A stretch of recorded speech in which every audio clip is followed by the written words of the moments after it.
quest for a robust Nigerian electricity supply industry prompted the federal government to draw up a roadmap that seeks to reform the power sector. This brought with it the unbundling of the Power Holding Company of Nigeria (PHCN), thereby encouraging private sector participation in the electricity market.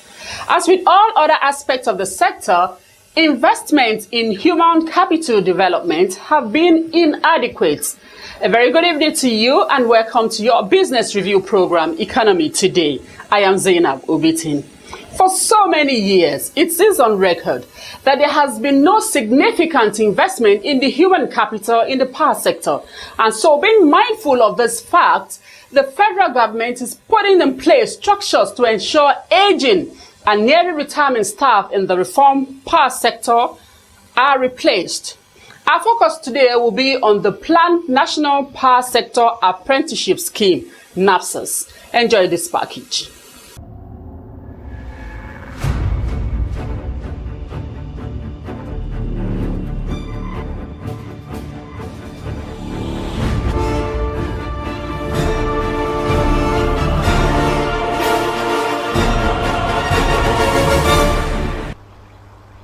It is a known fact that electricity is one of the world's most valuable assets, and its availability contributes significantly to the growth and development of any economy.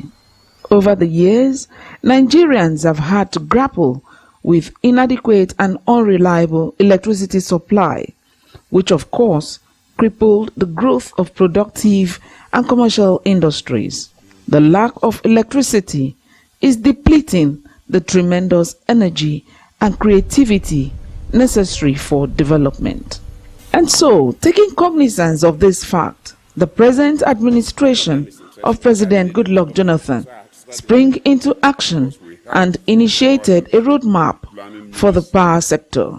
And this brought with it the entry of private investors into the Power Holding Company of Nigeria, PHCN, to revitalize the power sector and provide quality, reliable, as well as sustained electricity supply in the country. Having encouraged private sector participation in the electricity market, one of the challenges that is a major operational bottleneck is the dearth of quality manpower. This, of course, informed the initiation of the National Power Sector Apprenticeship Scheme, Napsas, to meet the goals and objectives of the Power Sector Reform Program.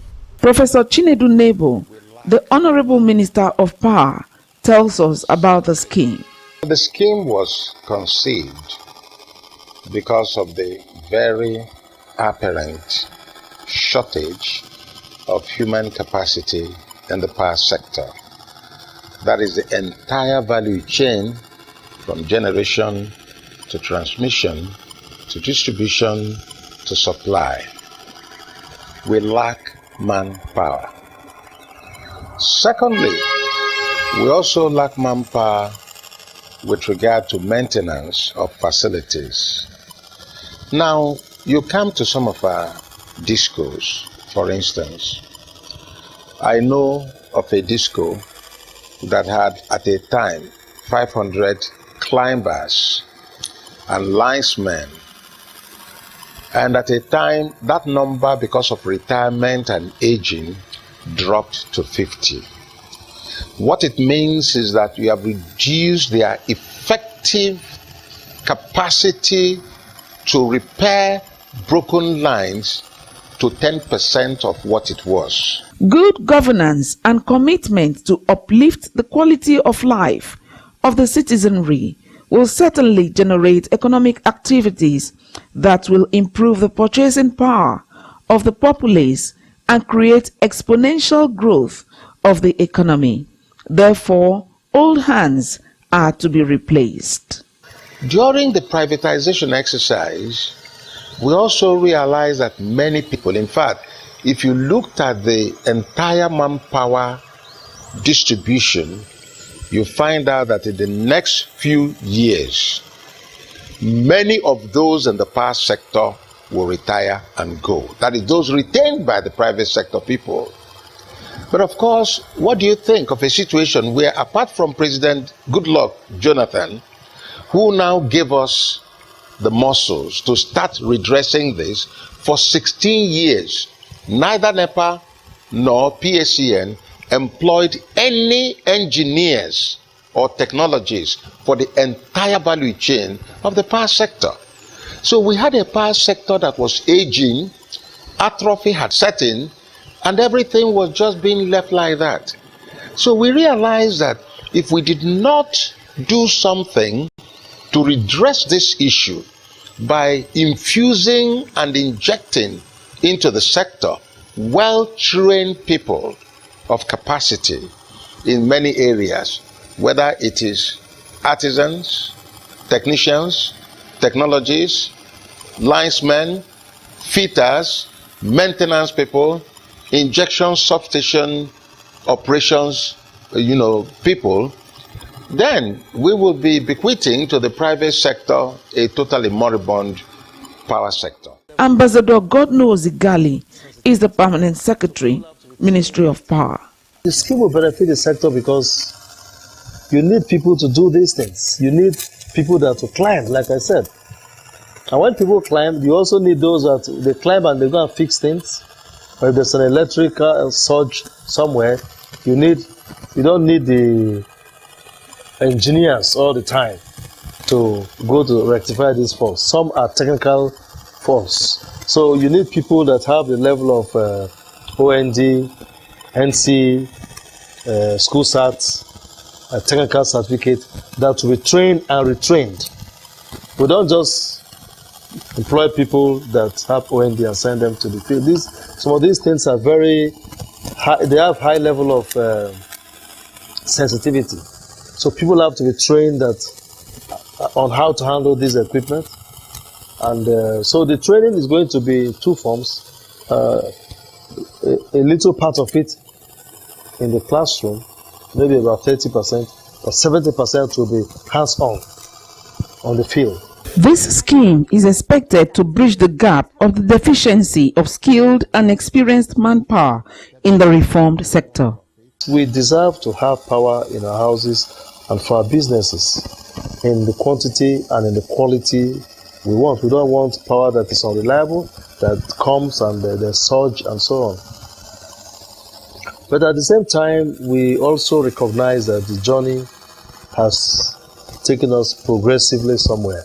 In recognition of the foregoing, the Ministry of Power has articulated strategic framework which is anchored on the pillar of enhanced relevance to the Nigerian citizenry. We want to make them equipped, thoroughly equipped for that.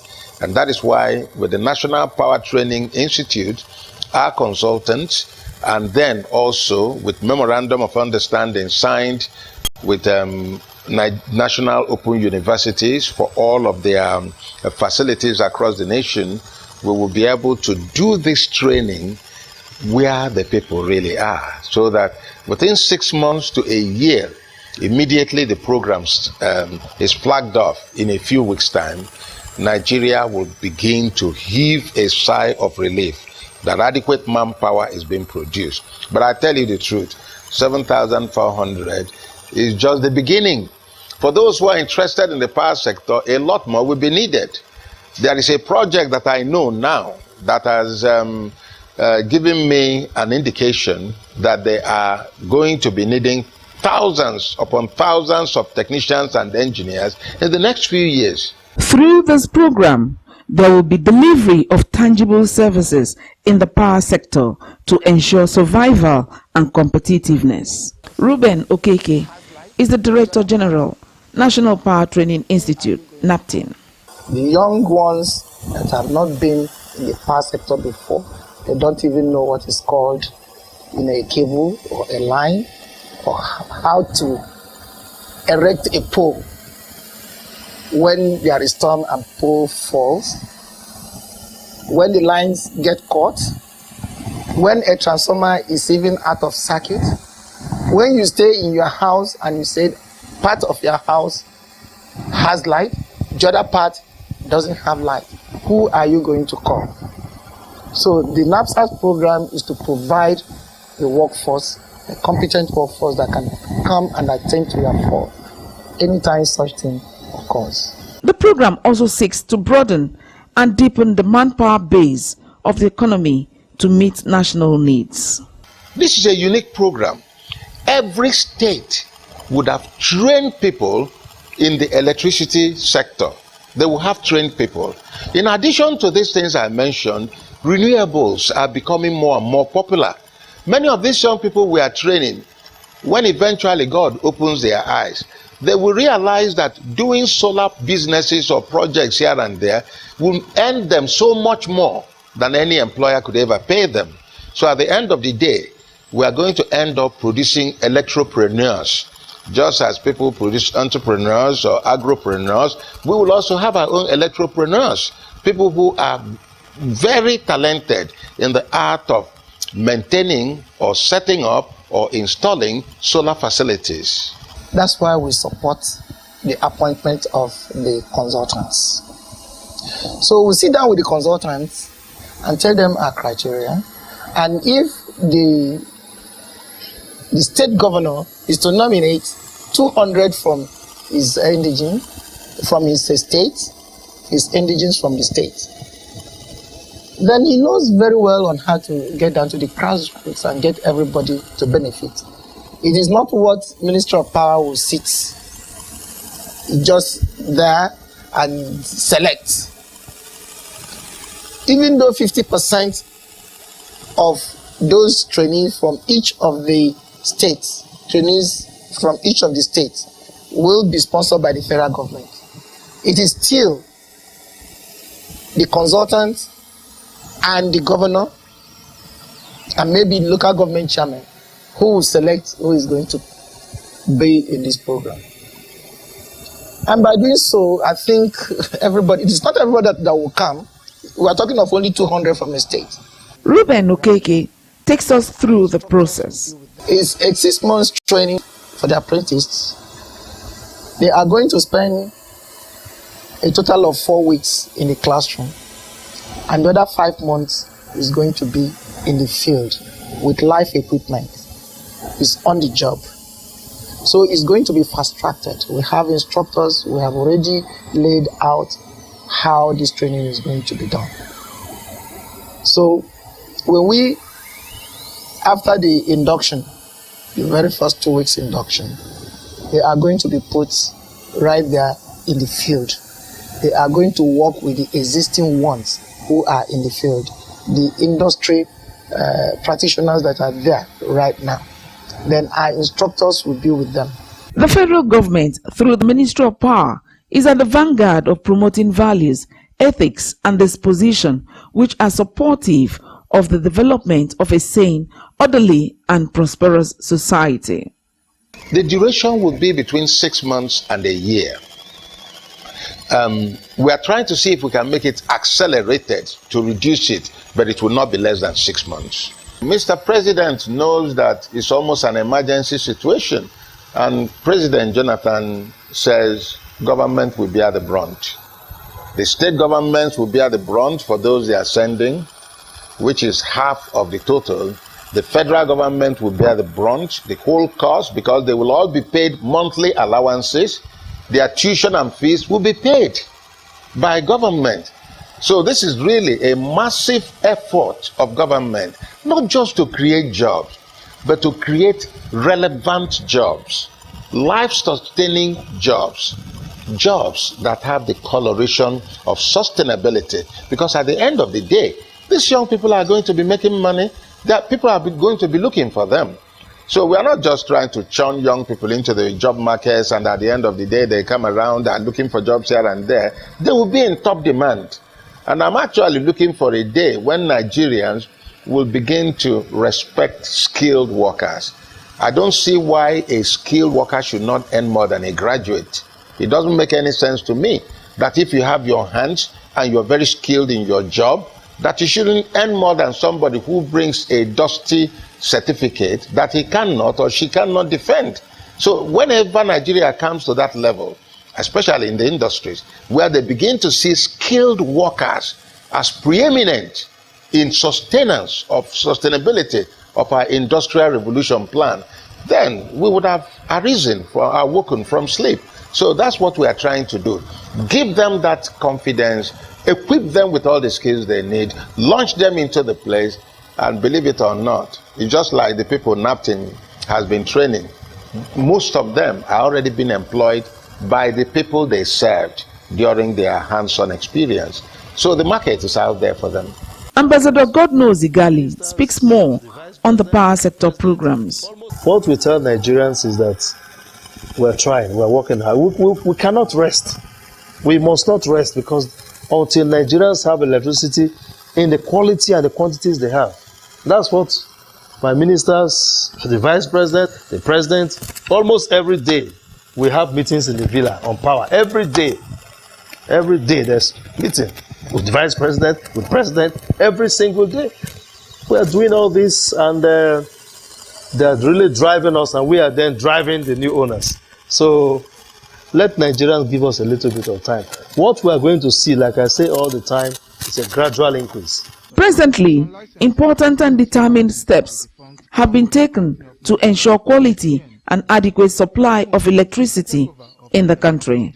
National Council on Power is a means of integrating the entire government spectrum in provision, in policy planning and policy focus of the power industry. Federal government alone cannot do it. Every part of Nigeria is either in a state or federal capital territory. So you must work with the state government, and in every state government there are local governments. So we want to be sure that there is a stakeholders meeting point or melting pot where policy issues are decided, policy direction is decided, and where the focus is to make sure that no Nigerian is left in darkness. And the only way to do that is to have a National Council on Power that is made up of all the players, even at the state level, and the state will also nominate people at the local government level, so that at the end of the day, if we come out in the Ministry of Power with a policy statement, it will be that we've carried the entire country, along in arriving at that policy. So, despite these plans and huge investments for sustainable power supply in the country, gas as preferred fuel for power generation implies that adequate consideration should be given to investment in upstream gas production. Next year and going into 2016, there will be glut of gas. So all the new people that want to build power plants that are waiting for gas, the power plants can now come up, and things will then be geometric. But until that time, we'll see incremental change. With the huge investments made in the power sector so far, the federal government is determined to give Nigerians uninterrupted power supply. For the economy of Nigeria at present, if we were to have like 12,000 or 15,000 on the grid, it will really help the economy very much. Because the small scale business people, everybody have more regular life, it will be more stable. So we are working towards that target of getting to about 20,000 by 2020 with the various investments that have been done in the sector. 6 months is quite adequate, because obviously you cannot get all the experience and knowledge you need within 6 months. Even when we run it for 1 year, you are still not competent enough to work on your own. So what we do within these 6 months, or what we want to do within these 6 months, is to give them the basic knowledge of what they require to run their career, especially in safety. In fact, majority of what we are going to do, the curriculum, is strict on safety, because electricity being what it is, you learn your mistake. You can't learn your mistake still living. If you make a mistake, if you're not very careful, you cause that will take your life. or you damage an equipment that throw people without light for a very long time. So these are greenhorns. These are people coming in. They've not been in the power sector before. They've not worked with electricity, as dangerous as it is. So the curriculum is in such a way that what we do is, first of all, to let them understand the safety rules, the do's and the don'ts in the electricity, network. Then we'll now teach them the very first rudiment. It takes an engineer almost 10 years before you can say you are now. National Power Sector Apprenticeship Scheme, Napsas, is a program that will no doubt create employment for Nigerian youths through the promotion of training and resource development. We are going to be taking 7,400 young people in the first instance. Each state is to recommend and fund 100 people, including Federal Capital Territory. And then the federal government will also fund 100 people for each state, making 200 per state plus FCT. So the total we are projecting for the next year and a half will be 7,400. When these people are trained, you will see that good level, good capacity technicians are infused in the market. The first time I cried about it, people didn't believe it. But look at one disco. A couple of months ago, a disco was at the verge of hiring 200 engineers. One disco. Over 200 engineers. That can begin to tell you the gap that they saw. But because they're a forward-looking disco, they realized that if they didn't do something now, that they would be in trouble. And if we didn't do it, others would do it. We will create jobs, but for foreigners. They will come from China. They will come from India. They will come from Pakistan. They will come from Japan. They will come from Taiwan. They will come from all over the place.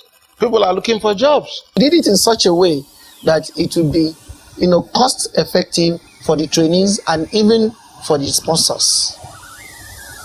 Even our own instructors too, we're trying to locate our instructors, those who have worked in the power sector, who left without transferring their experience. We have identified them and we have brought them on board. We are going to have a one-day workshop because of this Napsas, once the minister approves that for a day. So it's actually going to be, an experiment which we have every hope that is going to work. The trainees will not have to leave somebody like in KB, go down to Akanji and spend 4 weeks there before going back. No.